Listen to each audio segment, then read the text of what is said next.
Sir এত vote করিয়েছেন এবং এত অভিজ্ঞতা রয়েছে। স্যার আমি দেখলাম বেশ কিছু জায়গায় কিছু এদিক ওদিক অশান্তি হলো, কেন্দ্রীয় বাহিনীর ওপরেও অ্যাটাক হলো, বিজেপি প্রার্থীদের মারধর করা হলো কিছু জায়গায়, কিন্তু ওভারঅল বলতে গেলে আপনি কি বলবেন এটা শান্তিপূর্ণ ভোট হয়েছে এবং মানুষ স্বতঃস্ফূর্তভাবে অবাধে ভোট দিতে পেরেছে, নাকি এটা একটা কোয়েশ্চেনেবল ভোট? বলুন স্যার। না, নিঃসন্দেহে এটাকে শান্তিপূর্ণ ভোট বলা যাবে না।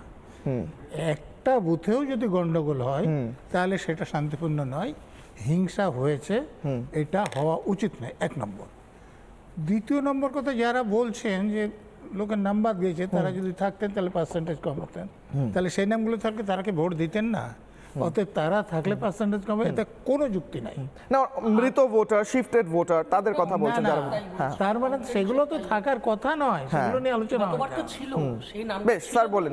হ্যাঁ না, আচ্ছা তো তারা ভোটও দিতে, মরা লোক এসে ভোট দিতে, না না, মরা লোক এসে যদি ভোট না দিতেন তাহলে যাদের মরা নাম বাদ দেওয়া তো অসুবিধা হচ্ছে, তারা এত বিরোধিতা করতেন না।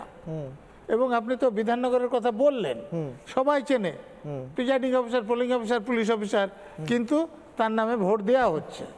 তো এরকম দেওয়া হতো, ওটাও তো পার্সেন্টেজ আসতো। আর আমি দ্বিতীয় কথা যেটা বলবো, বেশি পার্সেন্টেজ ভোট দেওয়ার অর্থ যে লোক পরিবর্তন করতে চাইছে, এটা আমি মনে করি।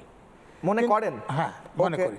কিন্তু আর একটা ব্যাপারও আছে, যেমন আমি যখন ভোট দেওয়ার জন্য কয়েকদিন আগে যাচ্ছিলাম ট্রেনে করে, কিছু পরিযায়ী শ্রমিক আলোচনা করছিলেন, আমাকে জিজ্ঞেস করছিলেন, আমাকে চিনতে পারার পর, যে এই যে এসআই করে নাম্বার দিয়েছে, আমরা যদি ভোট না দিই তাহলে আমাদের নাম বাদ যাবে কিনা। ঠিক। অতএব অনেকে ভোট দিয়েছে যে ভোট না দিলে নামটা বাদ যাবে। ঠিক কথা, ভেরি ট্রু। এটা কিন্তু বাস্তব। আপনি বললেন যে শান্তিপূর্ণ ভোট বলা চলে না, একটা বুথেও যদি ঝামেলা হয়, অশান্তি হয়। আমরা কেন্দ্রীয় বাহিনীকেও রক্তাক্ত হতে দেখেছি, আজকে সেই ভিজুয়াল দেখিয়েছি। আমার প্রশ্ন হচ্ছে, কিন্তু তা সত্ত্বেও বাংলায় তো লাশ পড়ে ভোটে, এবার তো সেই তুলনায় কম্পারেটিভলি শান্তিপূর্ণ। এরপরে কি কেউ বলতে পারবে যে আসলে ছাপ্পা হয়েছে বলে রেজাল্ট অন্যরকম হয়েছে? 30 সেকেন্ডস। দেখুন, আগের বছরগুলোর তুলনায় এবার কম হয়েছে, কিন্তু হয়নি তা নয়। আমি আবারও বলছি, একটা বুথেও যদি হিংসা হয় সেটাও গ্রহণযোগ্য নয়।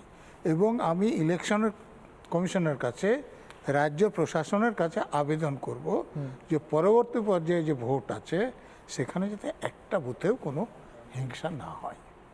একটা হিংসা হলে সেটাও প্রশ্ন তুলে দেয়। Antithesis of democracy. ঠিক, কিন্তু এবার কি কেউ বলতে পারবে যে এবার আমরা ভোট পাই, এবার এই ছাপ্পা হয়েছে বলে ভোট পাইনি? এবার তো অনেকটা, যেখানে হিংসা হয়েছে সেখানে কেন বলতে পারে। নানা ধরনের কন্টেন্ট দেখার জন্য লাইক করুন, শেয়ার করুন আমাদের ফেসবুক পেজ, সাবস্ক্রাইব করুন আমাদের ইউটিউব চ্যানেল। পাশাপাশি অন্যান্য ব্রেকিং নিউজের জন্য অবশ্যই চোখ রাখুন রিপাবলিক বাংলায়।